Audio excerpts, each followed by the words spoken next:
Mike here with That's Good Enough For Me.com. We're doing our Who's Zoomin' Who series. I'm here with Jason Hall from Western Addiction. How are you doing? Good. How are you doing? Fantastic. All right. Another week, another Zoom. Yes. Yes. So I wanted to get started right away with the conversation. I'm having a lot of bands, especially fat bands right now, that released a really good full-length record in the middle of a pandemic. Fail Bray came out on May 15th. I think it's a great record. I wanted to kind of talk about the production of it. When was it done in particular?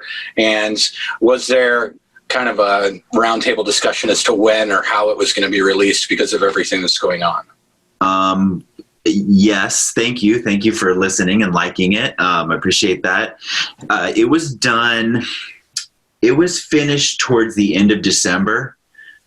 We did it in two little chunks, and we recorded with Jack Shirley at Atomic Garden in Oakland. His studio's awesome. He records with like Deaf Heaven and Gouge Away and all these great bands, Jeff Rosenstock. And we did it in two chunks.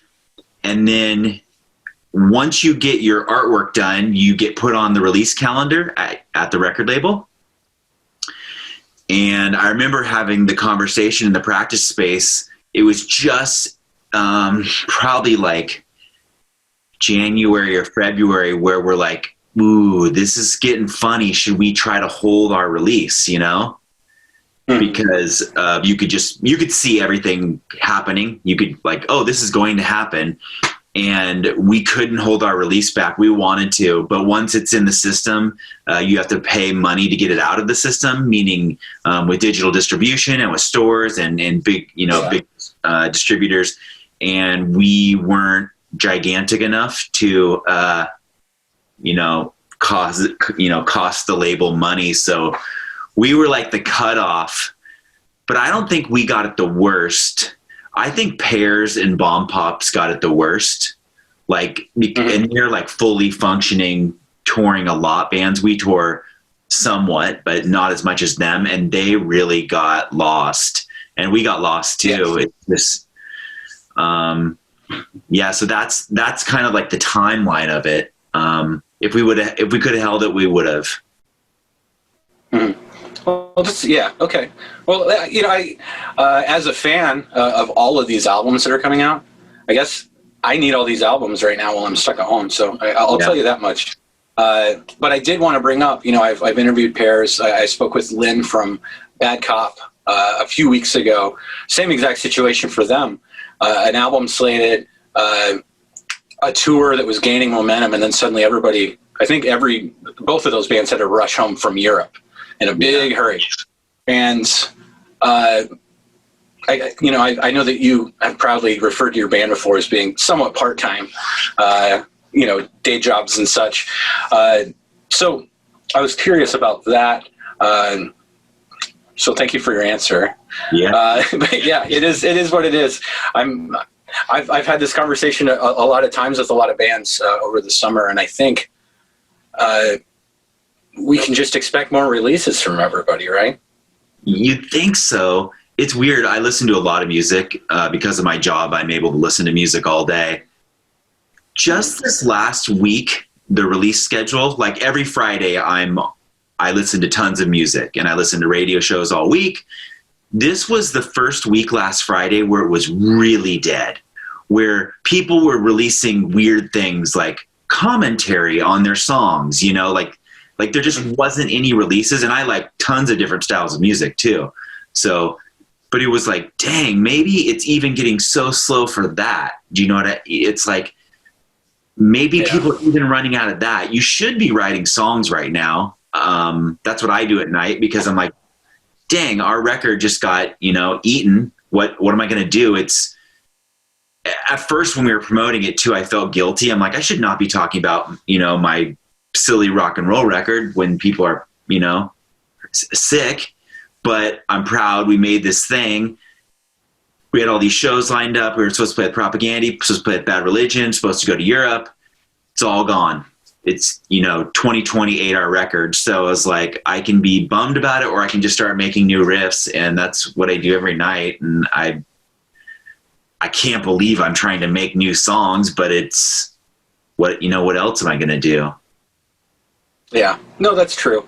And as far as feeling guilty, that's been quite a bit of a consensus too. I always bring up the Major League Baseball was meant to heal people during war times. I kind of think about entertainment that way. I've watched Stephen Colbert, just completely lose his mind for 4 minutes a night, and his hair's gotten so much longer, and you can tell that he's just. And while we're talking politics, I mean, things are just falling apart. So, I applaud that. And again, it's a great record. I don't think that it got eaten. I think that it's gaining in traction. I think that I liked that Fat has been taking this rush out music videos approach. So I liked the little spooky video that you did for Failed Brain. Yeah. Failed Bray. But I understand it is a very strange time, but there is an inspiring thing as a listener to just see that everybody's just pushing on and pushing forward. And so looking forward to more. I wanted to talk about your general sound in Western Addiction, because it hasn't changed dramatically.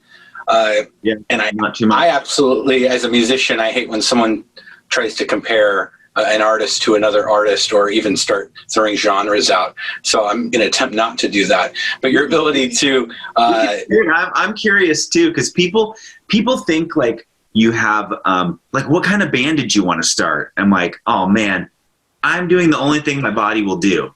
If I could do another kind of band, I would do it. If I could sing, I would do it. But it's funny, people ask you what you sound like. And you give the usual references. The one band I heard that I was like, oh, we sort of sound like this band was this band called Articles of Faith from Chicago. Okay. And they're an 80s hardcore band, not as popular as Black Flag or TSOL or one of those. But the first time I heard that band, I was like, huh. And I don't listen to them, but I heard it later on. I was like, damn, we sound like them. And them and Poison Idea too, where I was like, okay, I see the references, but it's never something I set out to do, or I didn't even know it would come out when I tried to make a song. It just happened. Yeah. No, and I think my fear of I think it's more particular to when the word hardcore starts to come in a little bit. And I think it's just from getting shoved around by some, you never know what's cool and what's poser and hardcore punk music. It's funny, hardcore right now has, I don't want to belittle the bands. I'm not belittling them, but there's flavor of the month hardcore band now. And I don't like what they do to them, because they kind of jump on one and then they throw them away. It's so strange. It's almost it's kind of like indie bands, but it's have you heard that band called Gag, and then Gulch, and then there's this new band that I think is the most recent one called Soul Glow, and it's they just kind of churn them out, where it's not the bands churn it out, but the media is here's the best new hardcore band. Are you ready for this? Yeah. And it is cool. It's cool stuff, but it's why are you throwing it away the next week? And then there's just another band, and we don't even get in that zone. We don't even qualify for what's called hardcore now, That's more of shirts off punching your friend kind of thing. Yeah, exactly. Yeah, but I wish we were. I wish they'd let us play with them. Well, if you're watching at home, if you're one of our 7 viewers, then you'll love our band. But what I will say is there's and as a 36-year-old music snob that doesn't really like trying new things anymore, there's a level of authenticity I think that's important. That I think your band has. There's a band called School Drugs from the East Coast that I'm just obsessed with. And as far as I know, they're just a really popular local band. But there's a level of authenticity where you can put the record in. You can put your brand new record out, 2020. You can spin it, and you could convince your friend that it's from 1995 or even earlier than that. Yeah, because the production isn't, sonically as crazy and plastic as everything is these days. But what I especially like about Western Addiction is the ability, as a fan of guitar playing, to just break into like rock and roll riffs and hold on to that. And I can tell how much fun you guys are having when I hear those riffs. And in a lot of ways, actually, yeah, well, in a lot of ways, it's kind of like that's almost an anti-hardcore kid thing to do, is to go into just rock and roll riffs and just like cock off on guitar. Yeah, the weird part is it sort of makes your body feel good whether you like it or not, and that which is kind of weird. And then when you're younger, you think all these things are rules, and then when you get older, you're like, none of these things are rules. They're not even real. And so you were always rejecting rock and roll or certain chord progressions. But now I take whatever makes the body move. And actually, some of those gigantic riffs, they cause tension in the band because some people are still holding on to like, no, dude, we can't do that. And even our drummer, Chad, he's like a rock and roll metal guy, and he loves AC/DC, and he is through and through rock and roll, and he's just like, I don't know, man. But I kind of have this, like, I heard this one interview with Billy Joe one time where he's like, if I play the song for my friend and I cringe and they cringe, I know I have something, which sounds weird, but it is kind of like a way where when I'm showing something to the band, sometimes I dread it. And I dreaded showing them that rock and roll riff in Frail Bray. It comes at the end of the song. It's just like a super... Yes. And I was like, oh no, the guys are going to kill me, you know? but you just kind of watch. And then the best way to tell if something worked is just to play it live. And if somebody reacts, you got it. And that is one lesson that Fat Mike taught me. He's just like, look at the audience. If they're reacting, do it. If they're not, bail it. And it's right. It's totally right.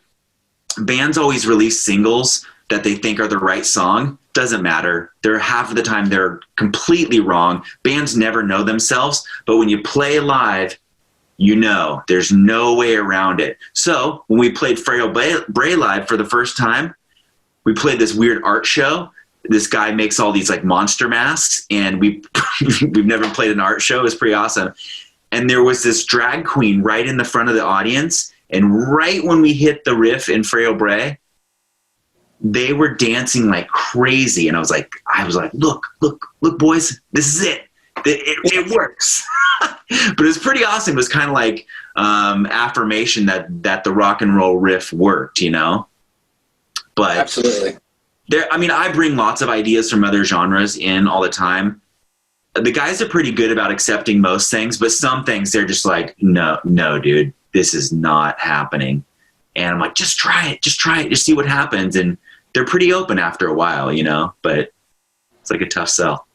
No, that's a great answer. And I think that kind of goes without saying, and not to jumble not to jumble different bands from Fat together and say that you're all new bands, because none of you are new by any stretch. But there are elements of Pairs, elements of your band, elements of Bad Cop, where it's a bunch of really talented musicians that played in other bands forever that form these super groups, so to speak. So opinions are going to be high, but talent is definitely up there as well. And I think you can hear that on your record, especially, you can hear the guys in the room jamming out together, lack of a better way to put it. It's funny when people, I'm never like a person who's, you got to listen to the old stuff. Only the old stuff's good. I don't care about any of that. I find new bands all the time. And when people are saying there's no good music, it means they're not looking. And there's always good music. But it's funny, the reference point that I see, the reference point for heavy when people mention us in reviews is Pairs. It's so funny to me. And you're right, they're not like, you know, teenagers or anything, but it's like things change so fast that it's like, oh, Pairs are hard and heavy and they, you know, have heavy rock. These guys do heavy rock too. So we get grouped together a lot. It's pretty strange. Well, and you're, you know, label mates too. I'm assuming that doesn't help, but I don't know. I think that, and that's good enough for me in writing, doing these Zooms and listening to punk rock all summer and pulling myself out of my, like, listen to Heartbeat City by the Cars every time I finally get a chance to listen to music, right? Yeah. I think that punk in general has become the biggest genre of, like, oh, I've heard that band name before, but I've never listened to them. Yeah. Especially when we're talking like Epitaph and that giant sphere of bands. So I have been guilty. I've slept on virtually, I don't know, a third of the bands. Or I've said, like, oh, yeah, I listened to Bracket. I got to interview Bracket, right? And they're awesome. Yeah. And I said, oh, they're the band that has the best song on Short Music for Short People. I know that. Yeah. But for that to be my, like, focal point with a band like Bracket is hilarious, I think. It just goes to show how much attention I'm not paying at all anymore. But there's so much music. I follow all, like, the black metal and the death metal labels, and I can barely keep up. And I listen to more music than anybody I know. It's just like, damn, they're cranking it out. I want to hear it all, but I just physically can't. And I listen all day. Well, let's Jason on the spot you and give us like 2 or 3 bands that we should listen to that we've never heard of. That you've never heard of? Well, I'll tell you a couple of recent records I've liked, and a couple will be haven't heard of. This is, everybody's heard of them, but you know that band Idols? Yeah. That band is really exciting. And if you like Jesus Lizard, like Jesus Lizard is from my time, and I'm like, this is the new Jesus Lizard, but it's modern and it's young British dudes and the production's good and the songs, I mean, people will kill me for saying this. I think the songs are better than Jesus Lizard. I could get killed for that from, my rock buddies, but damn. And they're like progressive and, they care about social issues, and like that record's pretty cool. Their artwork's super weird. That's like a record I really like. Maybe I'm looking at my Spotify here. There's this band called Uada. It's UADA. They were just on the cover of Decibel magazine, and they're a black metal band. And actually Chad, our drummer, and I went to go see this other band called Cloak from Atlanta, and Uada was playing right before them, and there was just like, I mean, it was in a really small place, and there's black metal dudes everywhere, and this band, they just ripped. And the guitarist, when you see a guitar player and every note is getting what it deserves, meaning like every single note, and they play with hoods on too, so I don't even know how they could see their fretboards, and there's smoke, and they were so damn good. And what's strange about that band is, do you know when you can feel a band firing, like going for it, where you're like, whoa, they're going for it. Like Death Heaven was going for it. Idols are going for it, where they're like, say goodbye to your life. We're not stopping. What's kind of crazy about that band Uada is they're in black metal, which is traditionally like, you don't go for it. You keep it underground, but their release is like really big production, super good, playing. It's like, damn, these guys are going to be like the biggest black metal band if they keep going for it. That's another one I like. I like all kinds of music though. Like, have you heard that record, that person, her name's Dara Dorian or something? It's on Anti. I've heard of that artist. That record I really like. Let me see. I'm just looking through everything. I like the new Avett Brothers. That sounds crazy, but I really like songwriting. I like them. I love the old 97s. I listen for different things in songs. I don't listen for that's punk, that's metal, that's classical. I listen for like certain parts, and all these bands like Avett Brothers, like rocker dudes would probably make fun of me for listening to them, but I'm like, no, these guys are insane songwriters. You got to listen to the structure of the song. I believe a structure is a structure. It doesn't matter if it's country, it doesn't matter if it's hip hop, if it's like Run the Jewels, or if it's like Hank Williams Sr. there's these things within songs, and I listen for those things across genre. And Avett Brothers do it like better than anyone else. Old 97s I like. I could go on forever. I also like this band called Spirit Possession. They're another kind of like, I really like witchy, like scary. You know the difference between black metal and death metal? It's death metal's big monster, black metal's little witch. I like little witch, like the yeah. So the screechier, the witchier, that's like what I enjoy, which sounds crazy, but Spirit Possession is like a new release where I'm like, wow, this is really good production, good witch screams. No, and that's another good like ambient point of your new album. It's like the Roses Hammers songs have those like kind of spooky element to it. Another thing that's like, if you threw that into just a generic hardcore song, it would be silly. But it was done really well. I like the extra production and instruments. Super unexpected, and it happens after just getting your ass pummeled for like 5 songs with riffs. So it's like, oh, like I listened to it today. I was like, okay, a moment of clarity. I wonder what my daughter's doing right next to me right now. Yeah. Cool. All right. Next, I wanted to, while we're talking about talented musicians, I know you're a big fan of Propaganda. My buddy Greg said that he had interviewed you for his podcast that's coming up. I was just curious, what song did you get to call dibs on? I did something off Potemkin. It's called, I'm really bad with song titles, but I did Life at Disconnect. Cool. I really like Potemkin. I like, it's very depressing to me, and that sounds comforting for some reason. I mean, I like them all, I like all of them, but that one was really like, damn, that is like some sonic sadness, like how I don't know. I like Todd's vocals. I like Chris's vocals too, but that was the one I kind of related to. And oddly enough, the themes of that song are like all the themes of Western Addiction songs. And I didn't put 2 and 2 together till I did that Propaganda podcast, where I was like, oh, these are all the themes that I sing about all the time within this other song that Todd sings. And yeah, it's a powerful song. Yeah, well, and Greg had mentioned that you were a big fan. I think that speaks volumes to the types of riffs and stuff that you're interested in, the stuff that you're writing for your own band. So I just wanted to touch on that. They're good dudes. They are musical idols, and they're just like life idols. They're men. I want to be like those men. Do you know what I mean? They're good Absolutely. People. They treat people with respect.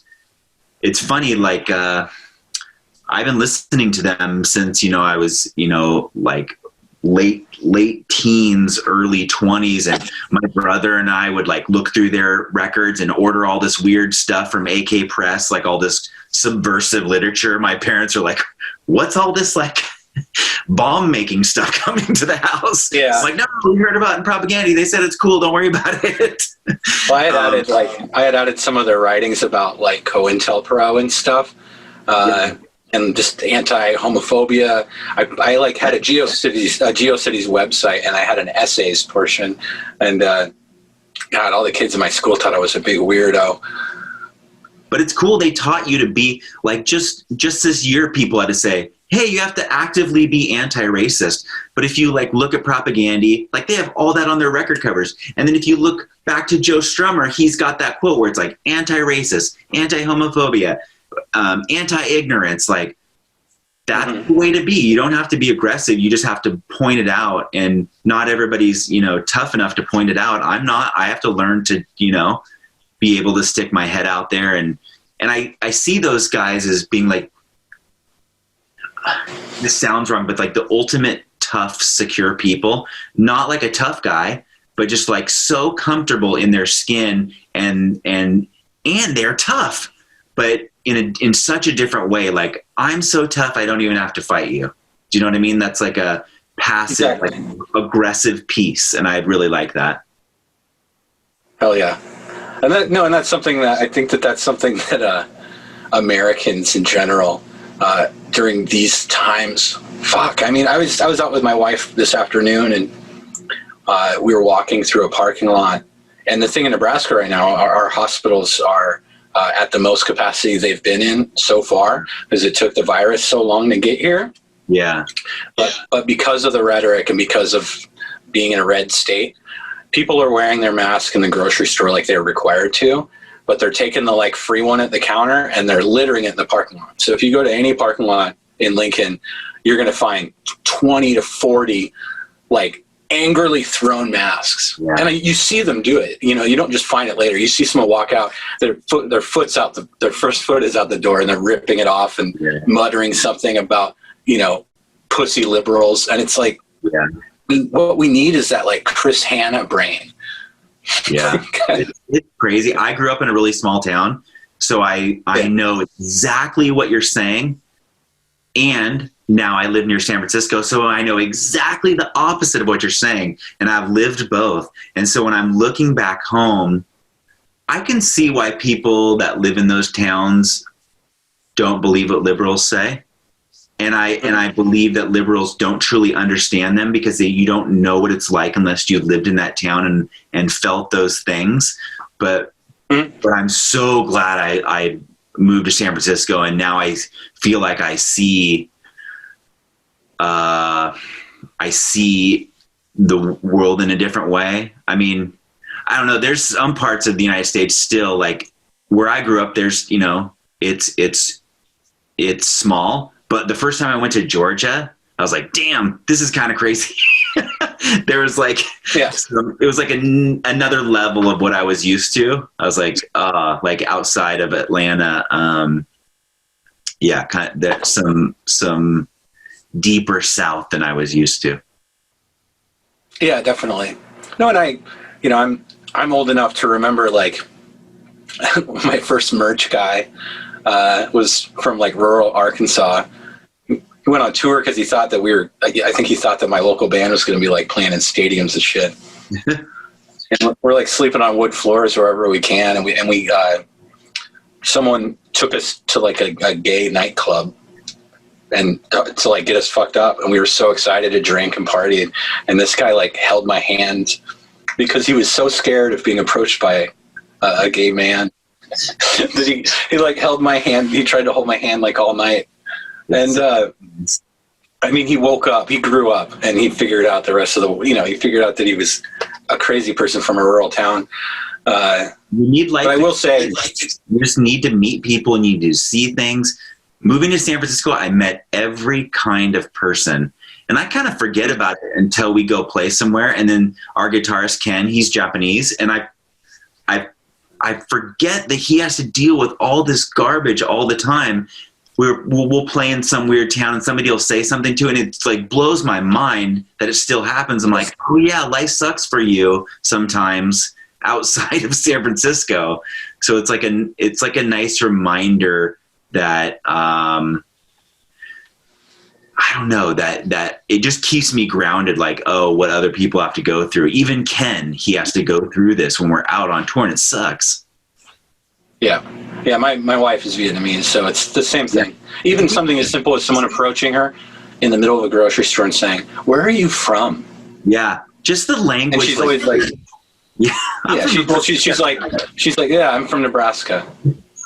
I was born in Indiana, actually. Sorry. Yeah, sorry. Yeah, yeah, it's so weird. Yeah. All right. Well, I guess moving on from there. So you got out of a rural community, started getting into music, and you ended up working for Fat Wreck. I wanted to talk about that. I did. Yeah, I worked there for 11 years. And tell us about your different roles there. Well, when I moved to the Bay Area, I worked at Fat Records, and I interned at Fat Records, and I also interned at Live 105, and that's the big alternative radio station, because I worked in radio at my college. I was a DJ, and we would also put on shows and do promotions, and that's actually how I met the people at Fat too, where we put on a couple shows for some of the bands in my hometown. And so I got to know the label. But I was interning at both places, and then both places wanted to hire me at the same time. And I just chose the record label because the radio station was, I don't know, it just didn't seem like there was a lot of places to go. And so when I worked at the label, I started interning to where you like stuff envelopes, or you just do any weird jobs, or if there's like folding an insert and putting it in a record. Yeah. And then I moved to mail order, and I worked with Floyd. He's kind of a celebrity, Floyd. Yeah. And I worked with Floyd in the mailroom. And then after that, I can't remember what I did next, but I think I did retail promotion, where it's like you support bands on tour, you write on posters, and you send them out to all the stores, you call the stores, just kind of make sure they have stock, things like that. And then I did radio promotions, where I'm promoting all the releases onto radio. You make friends with all the, the DJs and the program directors and the music directors. And then you go to all those festivals like South by Southwest and CMJ. Been to a million of those.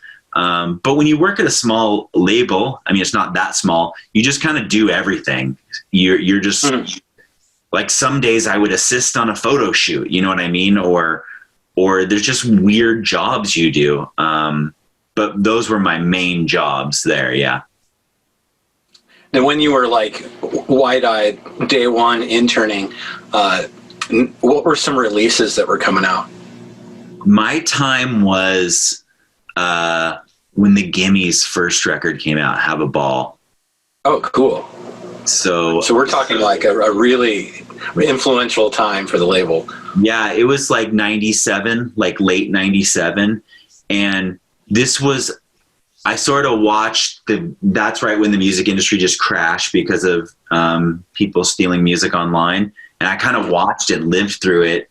So I got to see the good times. I got to see those bands selling a ton of records, and then just drying up. And then our staff got smaller, and it just was kind of a bummer. But yeah, Gimme's was the first one I really was like, whoa, this is kind of a big deal, and they were shooting videos with, Paris Hilton and Barry Zito and all these like funny celebrities. And I'm like, this is kind of a funny thing. And we were kind of like a big family too. So we would go do all these things. Like I went to Hawaii for the first time because we went to go see Lagwagon play in Hawaii. And I'd never done things like that. I didn't go on like huge vacations when I was younger.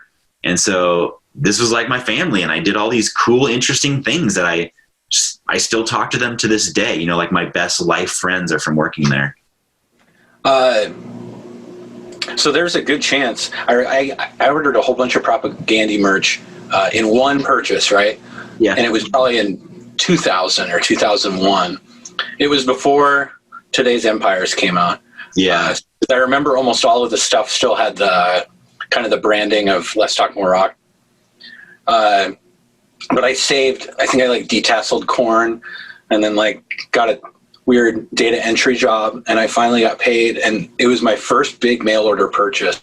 And I got a handwritten note on a torn piece of like beer box. Yeah. That said like, people in Nebraska like Propaganda. Yeah, there's so many funny notes that people would write. And Floyd would mail people the weirdest stuff. He actually got in trouble for mailing some strange stuff on accident.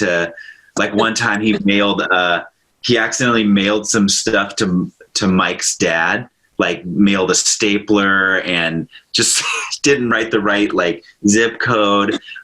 Just some funny like mistakes, but we still hear about them. Yeah, it's pretty funny. That's great. Yeah. Cool. Well, I appreciate that. In closing, then, let's talk about Western Addiction.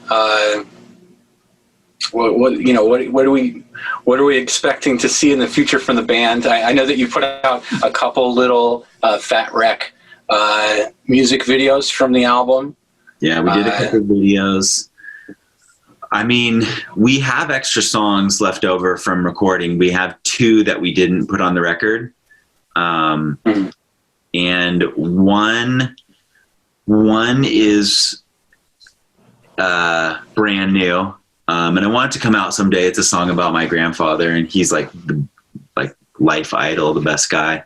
And then another one, we re-recorded this song that we put out on a 7-inch a few years ago called "I'm Not the Man That I Thought I'd Be," because we re-recorded the music for it on our last record for Tremulous, because Joey K from Lagwagon, he's like, he loves that song. He's like, "You're doing that song again. We're putting it on the record." And he kind of, Awesome. I don't know if he forced us to it, but there is something to the song too, because it came out on a small 7-inch, and it's one that we play live all the time. And it's one of those ones where it's kind of a rock and roll song, and people's bodies start doing rock and roll moves. Yeah. And so he's like, "You're doing it again." And we just ran out of time to finish it.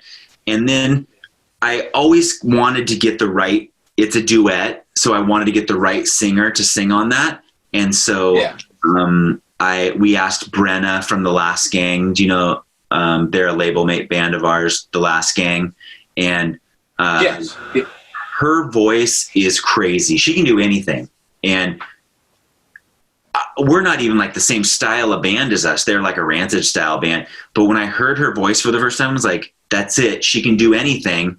Even when she came in to sing it the first time, she did it perfect. She's like, "Well, was that okay?" We're like, "Yeah, it was okay, but can you do it like a lot grosser?" Like, like it was too nice and too good. And she's like, "Oh, you mean like this?" And bam, she just does it. And I think it turned out so good that we wanted our new record to be all new songs, but we debated like crazy whether to put it on, because I think it turned out pretty good. It's kind of cool. Like, her voice is so good, and it just turned out good. And so we had those two songs.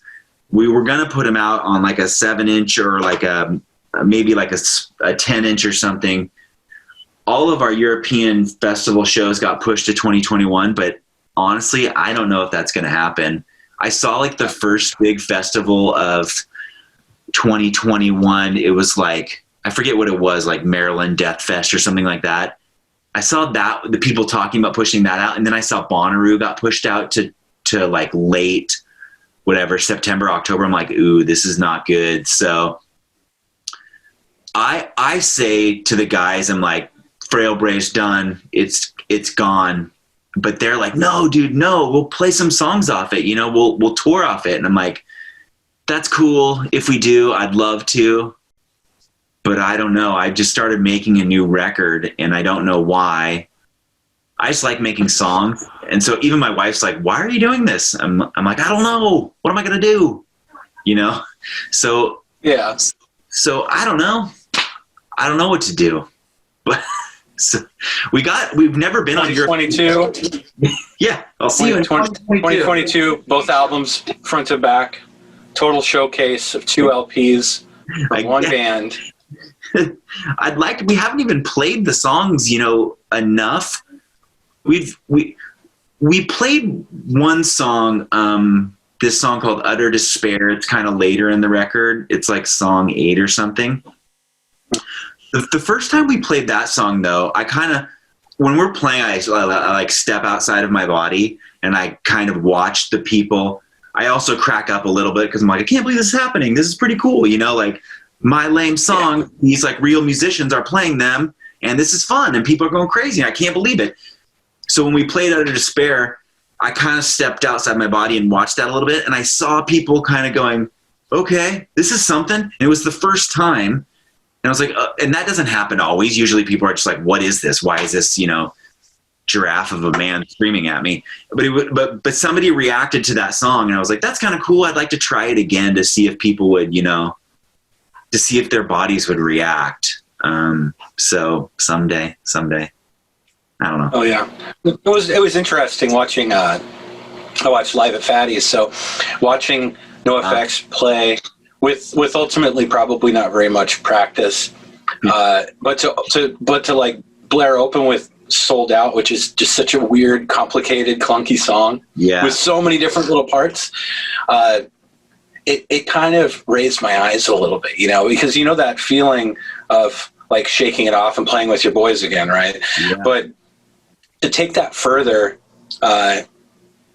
writing a whole record, recording a whole record in little chunks and pieces and mixing it, playing those songs for the first time is even more just kind of a weird, itchy experience. Just getting them into having like show legs, I guess I'll call it. So I realize, watching Jarrett from Pears play their whole album on drums. But that was like February or March when he put out those videos on Instagram. So, when all of the bands finally get ready to become show-worthy again, I'm interested to see all of that. I'm interested to see everybody collectively shake the bones a little bit and get their chops back. So whenever that may happen. Yeah, you're hoping there'll be this burst of music too. Like, people better not be watching Netflix. They better be writing the riffs. And I'm hoping they'll be like, we have 3 records ready to go. I mean, that's what I'm trying to do. I'm hoping there'll be like just explosion of music in 2021, 2022, but we'll see. Well, I'm hoping for it as well. And Jason, I really appreciate you giving me the time today. Oh, no, thank you so much. I like doing interviews. Vanessa sends me out to do any interview I can, and I'm down. Absolutely. Well, thanks again. I appreciate it. And you have a great night. Yep. Thank you so much. Appreciate it. Take care.